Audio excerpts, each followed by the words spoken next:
What's going on, Washington Commander Nation? It's your boy Commander Rio checking in with another episode on the Rambling with Rio Robinson YouTube channel. And I got my boy Josh, who is host of the Taking Command with Josh Taylor podcast, and someone whose opinion I trust more than most when it comes to college prospects. How are you feeling? How are you feeling right now, man? That's pretty high praise. I'm just glad I'm not in the war room. I got to deal with backlash of picks. I'm good, man. I'm good. I like this draft class. I'm excited to chop it up with you and talk about it because we got some mad fans on Twitter, man. It's like every year though. It's every year. Like, I understand like immediate reaction because I know I threw a little temper tantrum when we took Jahan Dotson on my live stream because obviously I'm fixated on specific players leading up to that point, and we get to 11 and my guys Olave, Jameson, and Kyle Hamilton are all just staring us in the face. But in totality, when you see the bigger picture and the whole class round out and everything we flipped 11 into, there's no issue at all. And I know Jahan Dotson is actually a good receiver who would have been even better if he didn't have a shit quarterback. But you were at the draft party Thursday. Tell me about it. I was supposed to make it. I wasn't able to make it. Tell me what the vibes were like at FedEx on Thursday. Man, the vibes were immaculate. It was just good being back in that little shithole stadium. Like, it's still fun, even though it's a terrible stadium. It's just always fun being there, man. I mean, thanks to you, I got added to the team of Washington PR and media and stuff like that. They took good care of us, man.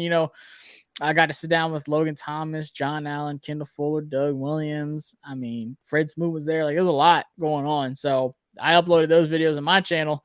Man, it's just good. People, they were taking good care of us. They're checking in, hey, y'all need something? What can we do for you?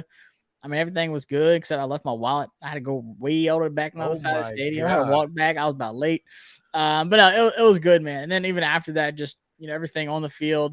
I was going to ask you, what were y'all doing on the field? Who was there? What kind of stuff? Because I seen all the creators creating and getting the interviews and stuff. What was happening on the field?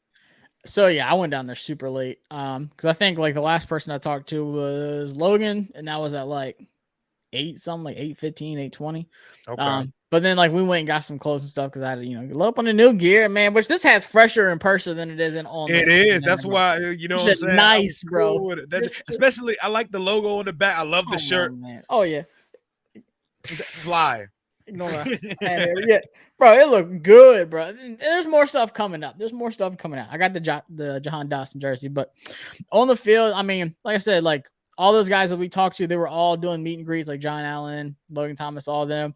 You could tour the locker rooms. By the time I got down there, they closed it, which kind of sucks. I want to see the new jerseys because I ain't seen them yet, in person. Yeah, they had them in the locker room. And they had them over shoulder pads and everything to see how they're gonna look in game day. I seen pictures of it. I got late. Whatever the other events are, I'll be at it, man. But I have fun in my live stream. I'm glad y'all did. I'm glad y'all did y'all thing because they told me that we got to hold them to this now. They told me they're going to take a better initiative of involving the content creators and the fan base this year and giving us a platform. So let's hold them to that shit going forward. Look, shout out to Rebecca because that's what they were telling me too. Rebecca Katz. Shout out Rebecca Katz. She's a real one. Shout out to Rebecca Katz. Shout out to Ashley Whitlock, Maggie Wesley, and everybody that makes things happen behind the scenes. And shout out to Joey Kobe Begovic for throwing another successful event. You bring over the Carnival Cruise, man. You have a good time every time we're at the stadium, despite the stadium being ass. That's what I'm saying. We still make it fun. Even on game day, it's fun there, man. Y'all will be seeing me at training camp and Josh and everybody else. Bro, training camp movie. I'm gonna put a body camera on Rio because who knows what the hell about that. We moving and shaking regardless of if it's in Ashburn or Richmond. Fingers crossed for Ashburn. Oh yeah. We're gonna be wilding out there. But today we're just giving a brief little synopsis of the draft picks. We're gonna go 1 through 8 because we had 8 draft picks starting with Jahan Dotson, Fadarian Mathis, Brian Robinson, Percy Butler, Sam Howell. Done put them boys back together, man. I'm about to cry, dog. Oh. Hey, I'm gonna holler at you a little later, though. We up, though. Cole Turner, Chris Paul, and Christian Holmes. We're not even going to start with Jahan Dotson. What we're starting. You know exactly where we're getting right to the shits with it. Sam Howell in the 5th round. Come on, man. Bro, give it to me. I can't stop smiling. This is how real it is, bro. Give it to me, bro. I love this man. I love Sam Howell. I love him as a person and as a player. This is a Insert clip of Josh with Sam Howell at the Senior Bowl. Bro, this is a genuine. Which time? Because I hung out with him like 3 or 4 times. I had breakfast with him. I ate a muffin with Sam Howell. Ain't nobody can tell me nothing. Like, we drafted my boy. It's funny because I tweeted before the draft. I was like, look, there's 2 guys that like I always get attached to certain players like every year. The 2 was Malik Willis and Sam Howell. And I was like, I know we're not going to get either of them. And that's all right. Like, I accepted it. But, man, this is like the love of your life. Just, she had to move away from work with work. You're like, man, it is what it is. It just won't meant to be. And then sure enough, she comes right back. And he said, look, I was like, bro, there's no way we just got Sam Howell in the 5th. You can't put a price on that. Like, just that pick alone and the possibilities. Ain't no guarantees or nothing. Nope. Just the possibilities alone with that was worth trading back for me. 100,000%. And that does not garner any quarterback controversy. It does not garner any why take a quarterback when you have Wentz. Like, come on, man. There ain't no damn reason Sam Howell was there in the 5th round, first pick 149, 6'1", 220-pound quarterback with swagger that can run, not sneaky athletic, cliche white quarterback talk. I'm talking he ran for 800 yards, 11 touchdowns last year.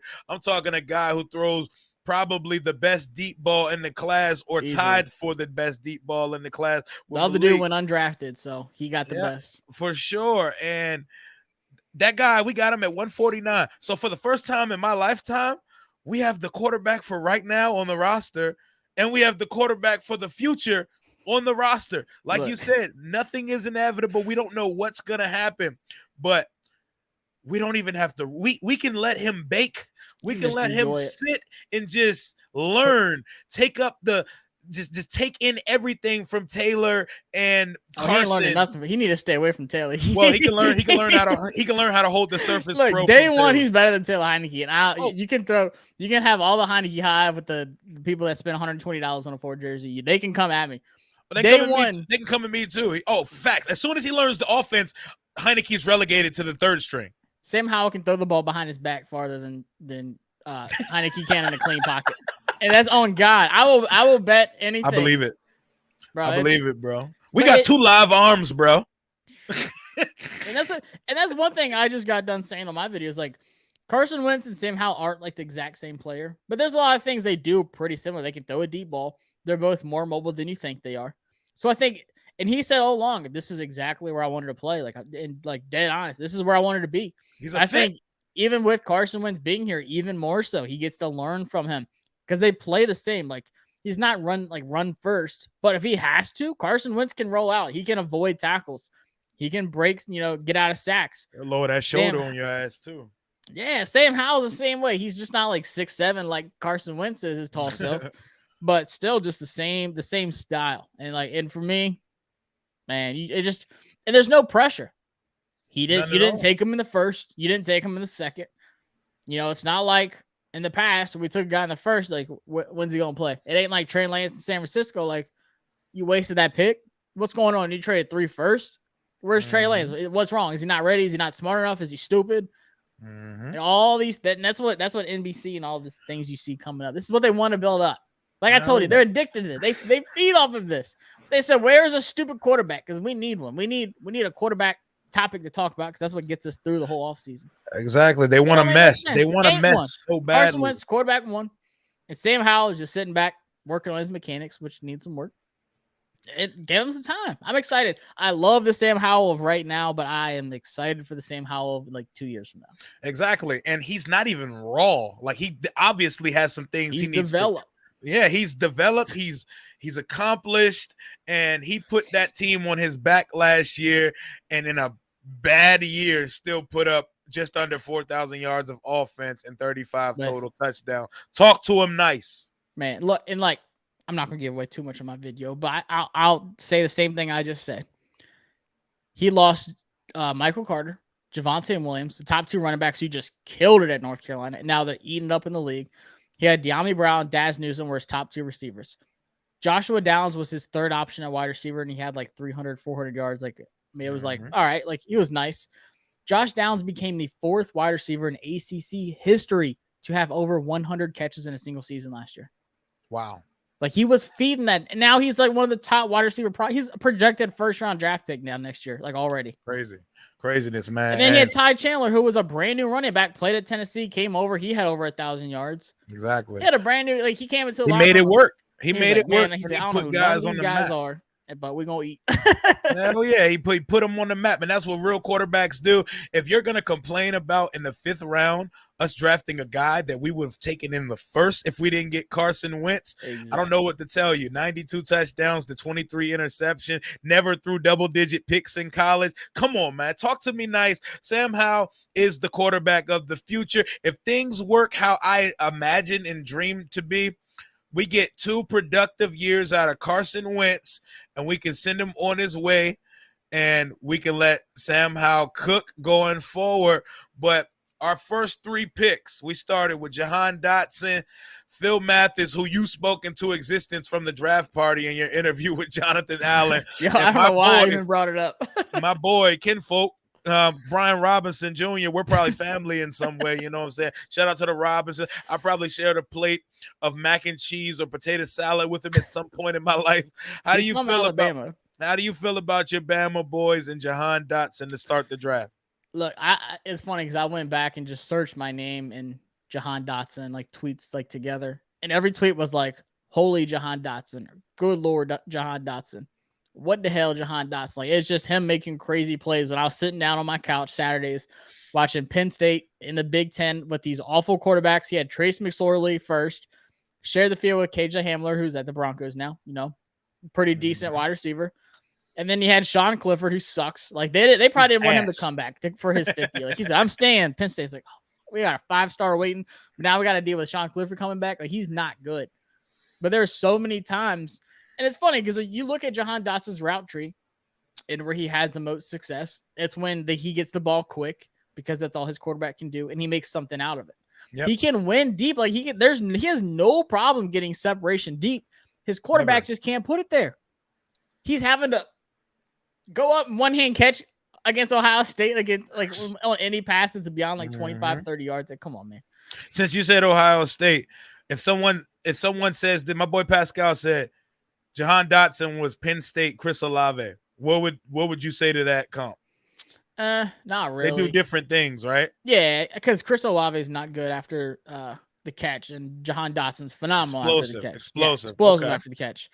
But Olave, he's a home run guy. I think you could have seen more of Dotson's game, be like Olave if he did have a CJ Stroud or a Justin Fields throwing to him at Ohio State. Like, I feel like that vertical threat, the routes that he was running, the separation, there would be more of a highlight on it if he had more of that as an example. Like if he had the opportunity to do that more. So I don't think you do. You see more. I mean, to be honest, it's kind of like a mix. People are going to hate this. I don't care. If you put together Chris Olave and Garrett Wilson, you kind of have similar. Garrett Wilson's a smaller built guy, great after the catch, but he can get vertical like Chris Olave. Like this just hit me in the head, bro. Like, because I like the sound of that. Garrett, give me 3 of those. I mean, with Curtis Samuel and Terry McLaurin, bro, like he's 100%. He's 100% starting on this team day one, right? Yeah. Oh yeah. And people said put him in the slot. Here's another little tidbit for you. He's going on the outside. He's going on the outside. In his entire career at Penn State, he lined up in the slot 225 times. Be like, oh, that's a lot. Hell no, this man was outside 1,148 times. He's definitely an outside receiver. I know when I threw my little first round tantrum, I was like, we drafted a slot receiver. We drafted wide receiver 10. Listen, man, when you're in the heat of the moment and the guys that you fell in love with prospect wise, over the last few months, they're just on the board and you make a trade back and then you take Jahan Dotson, someone we're not linked to. That also shows that nothing that anyone links us to and nothing the local media reports is gospel, and that Ron and them do not talk to those guys. Bro, we had Perrion Winfrey, defensive tackle out of Oklahoma. We had him here like 8 times. Like he was probably at Ron's house for dinner. We had no cares for that man whatsoever. He fell. We took, it stood out to me when they said when we have all these visits with guys, we don't really feel like we need to meet with guys we have questions about. That stood out to me when they said that. And Jahan Dotson was someone they didn't need to meet with a lot because they were already sold with. Hell yeah. He talked to Drew Terrell and was like, all right, bet. He fits 6. And he's rocking number 1. The sauce, the swag is serious. And he's so smart. He's a sharp dude. The way he talks, I was like, yo, I don't have a daughter, but like it'd be a rap if I did. Like that's him. This is the one. This is the guy. It's like a spitting image of Terry personality-wise, man. Yes. The dude's charming. He's a good face. He has a good smile, bro. They're gonna love the market around this dude. Terry and him, I can already see them on a boat fishing together in bucket hats. He's gonna be on the automotive commercials with Curtis Samuel now. Oh yeah, Jahan Dotson, Terry McLaurin, and Curtis Samuel, the trio. Oh yeah, the starting receiver crew. Moving on to the Alabama guys, Phil Mathis and Fadarian and Brian Robinson. The Fadarian Mathis pick felt like a head scratcher to me. Why is it not a head scratcher? And I've been telling people this. So it was always rumored, like I said, with Perrion Winfrey, he was an option at 47. Draft Network was talking about it. PFF was talking about it. This was a dire need, and it was an important need. So, we can get that out of the way. This was a need. What's the difference between taking Phil Mathis, who has, been at Alabama? He's been, what you're getting with him, which is what, John Allen said. What you're getting with an Alabama guy. Team captain. Over a guy like Perrion Winfrey, who was, mediocre at Oklahoma. They didn't really put him where he needed to be. Looked like freaking... the Terminator in the Senior Bowl. He was the hottest name. He was the MVP. Yeah, he was going crazy. What's the difference? They're taking a more polished guy who they have more confidence in with Phil Mathis. And I have no problem with that. I don't care if this dude went to Auburn. I'll take the flag down. It don't mean nothing to me. Yes, I love this guy because I know what we're getting with him. But, with Matt Inice, he played, 45 to 50% of snaps last year. He played almost 60% of the snaps last year. He played a lot. But are you going to pay a rotating guy that much? We had this talk, 2 years ago? Yep. We said, guys, all these first-round draft picks, we're not going to be able to keep. And that's why we've had so much stress. We have to win now. This window is closing. Facts. And it's closed. It's closed now. The D-line window is officially closed because we don't know what's going to happen with Dron Payne. Mm-hmm. We picked up Sweat's 5th-year option, so he's going to have to get paid. Chase Young's going to get paid in 2 years, whatever. But you want to keep Matt Inice and pay him how much? Yeah, and Tim Settle wanted to start as well. He wants more reps, and that's another thing, dude. It pisses me off so much. People said, "How come we were lazy and not keeping Settle?" That man could go play in Canada if he wants to during free agency. He can do whatever he wants. He picked Buffalo. He's guaranteed a Super Bowl ring more than likely in the next 3 years. I hope so because that Buffalo team, they definitely got to capitalize on their Super Bowl window. Oh, yeah. And I think Payne is going to play out this last year in this deal. He's going to walk, and we're going to get a compensatory pick for him. 3rd round pick for him. Yep, we're going to get – that's what it's going to happen. The trade window and his peak value has already passed, so that's not happening. So one more, hopefully his best productive year. Go showcase yourself to the league, Daron Payne. Go have at it. Get my man Mathis in on a rotational basis. And prove to me it's not a head-scratcher pick. But, my cousin, Brian Robinson Jr. in the 3rd round. Blue Rob. Am I crazy to think that that's going to be the bell cow RB1 here at some point and possibly sooner than later? Yeah, no, I love B-Rob. He was that guy loyal to the team. You see all these guys transferring and leaving for money and so on. This guy was there for 5 years, and that his last senior year was his year, and he made the most of it. 1,343 rushing yards. But the thing that I love about this, and shout out to Nate Coleman because he hates running backs, but he's smart. Yep. He's smart about running backs. You don't pay running backs. Never. You don't give them these big long-term deals like Ever. Zeke or Todd Gurley, who's not even in the league now, and he was one of the top paid running backs at one time. You don't do that. That's not what you do. You got to run though. Yeah, but he's 23, I think. I think he just turned 23 March. Mm-hmm. But the key thing about him, he's only had Was it 545 carries in his 5-year career at Alabama? Why? Zero 'Cause he was- fumbles. Yeah, 0 fumbles. He was sitting behind Najee Harris. He was sitting behind all these other guys in the league. People are like, how come he didn't start? Same way Jameson Williams did. Like, you have that loaded room. No tread on the tire sounds good for me. You got 4 brand new Michelins and you ride into like snow all season long. Like, ain't nothing wrong with that. That's what you want. You don't want a running back that's been beat up, used, and abused. Like Breece Hall, by the way, 3 seasons, he had 718 carries. That's just context for you. He's the top running back in the draft. Breece Hall, 3 seasons at Iowa State, had over 700 and almost 20 carries compared to 543 with B-Rob's 5 years.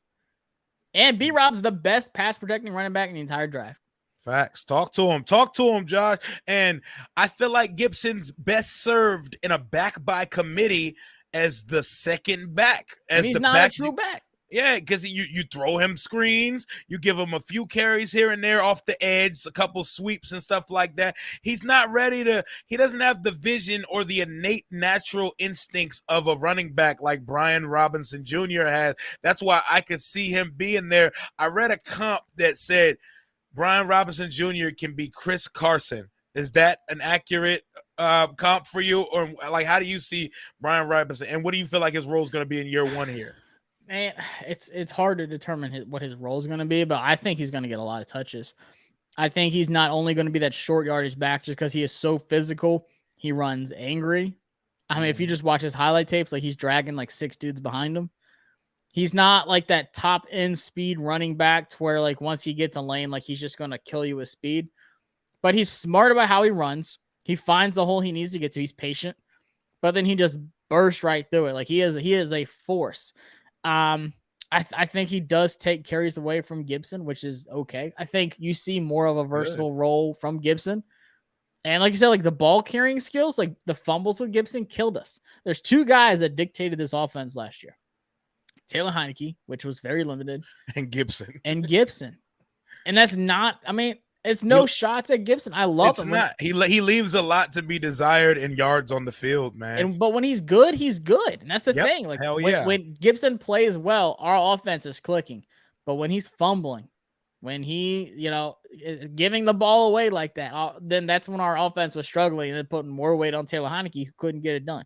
The Chargers game, like the Giants game, I was right there. He fumbled right in front of me. I was like, no, this man didn't just fumble. That Thursday night game with the Giants, I was like, this man did not just fumble when we just secured the game. So it's more security. It's pressure on Gibson.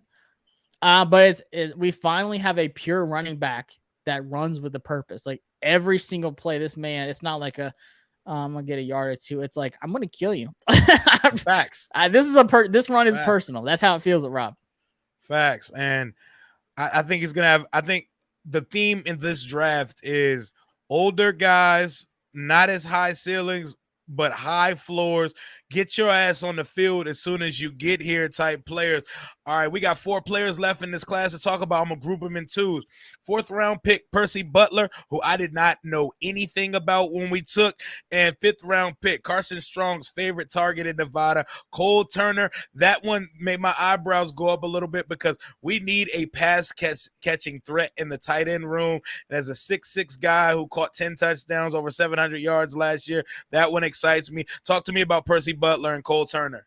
Yeah, I didn't know anything about Percy Butler, to be honest with you. At all. Nothing. I mean, I talked a little bit about ULL before the college football season on my other show just because they were playing Texas, and I was like, oh, it's a good matchup. Billy Napier, coach guy. They've always had a stingy defense. I watched like 2 of their games last night. I was up to like 3 a.m. He's fast, ran a 4.36.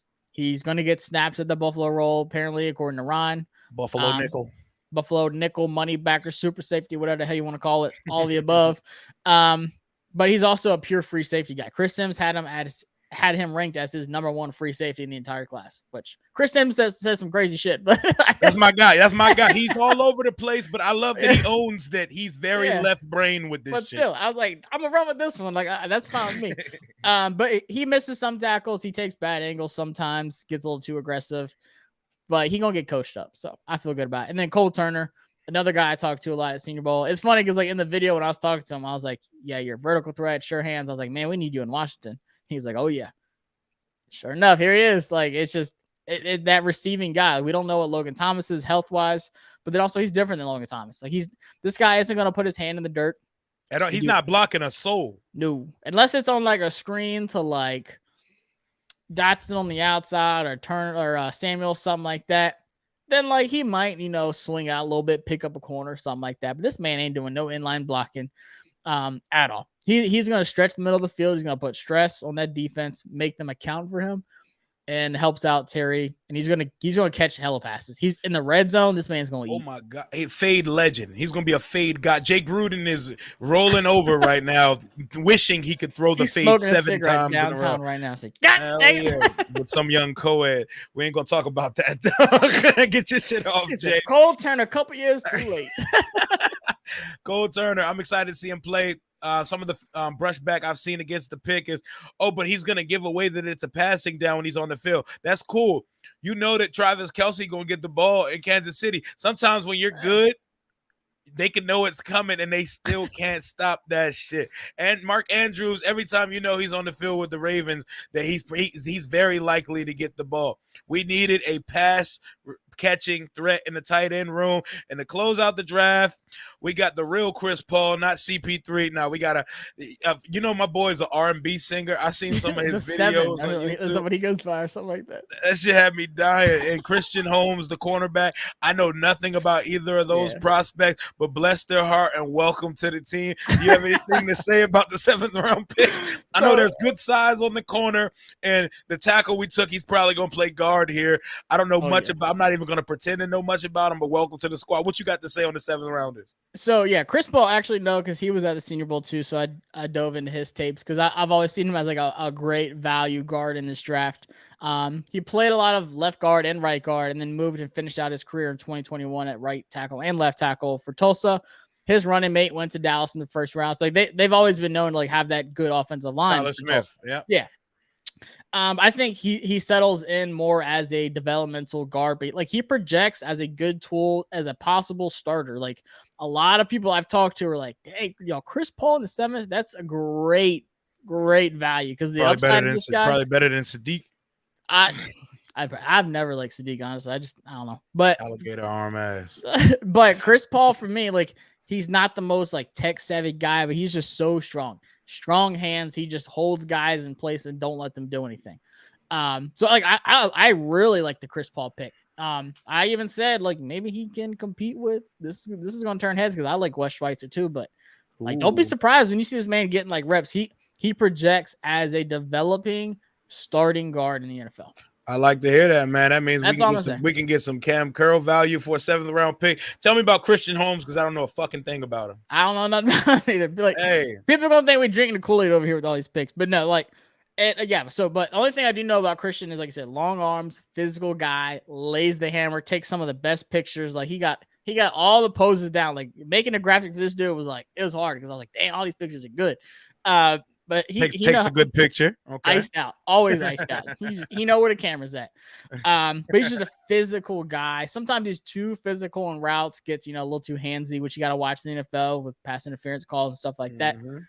But I like it. I mean, how many times have we struggled with depth at corner? Guys get hurt. Where McTire, what's his name? McTire had to step up. Yep, totally. He got hurt. Like that depth just wasn't there for us. Sometimes we're like, all right, we need someone to step up. Didn't have it. Ben St. Juste, another concussion. Like you don't know. Getting a guy in the 7th, if he hits, cool. If he doesn't, it's a 7th round pick. I love it, man. And that is our, brief, real, raw observations from Washington's first inaugural draft class of the Washington Commander era of football. I'm excited to see rookie mini camp coming in the next few weeks. I'm excited to see off season. I'm excited to see what these new practice uniforms look like. And it's almost time to get to camp where we're going to be out there where the vibes are always going to be immaculate when me and Josh are in the building. Follow my boy at the Taking Command with Josh Taylor show. Tell him where to find you, my guy. Yep, like I said, Taking Command with Josh Taylor on YouTube, and then on Twitter is at Take Command Show, and then my personal Twitter at Josh Taylor FB, like football, Josh Taylor FB. Always got some good stuff cooking up. I'm gonna dive even deeper into these guys once I start watching some tape, so I know who Percy Butler and Christian Holmes is. Chop up some tapes and hope I don't get no trademark you know, them X's on YouTube. They love to hit Yeah. you with them. Oh yeah, they'll definitely flag you with those in a second. But I appreciate you Full send, stopping though. by. Appreciate you stopping by. This is my briefer wrap-up show. You know, Wednesday I'm going live with the GOAT Louis T Network, and I'll know something about our 7th rounders when I come in here on Wednesday night. This is just the wrap-up of the class and to put a bow on a successful draft weekend. Shout out to all my fellow content creators that have been out here grinding. Until next time, hail to the Washington Commanders. Deuces.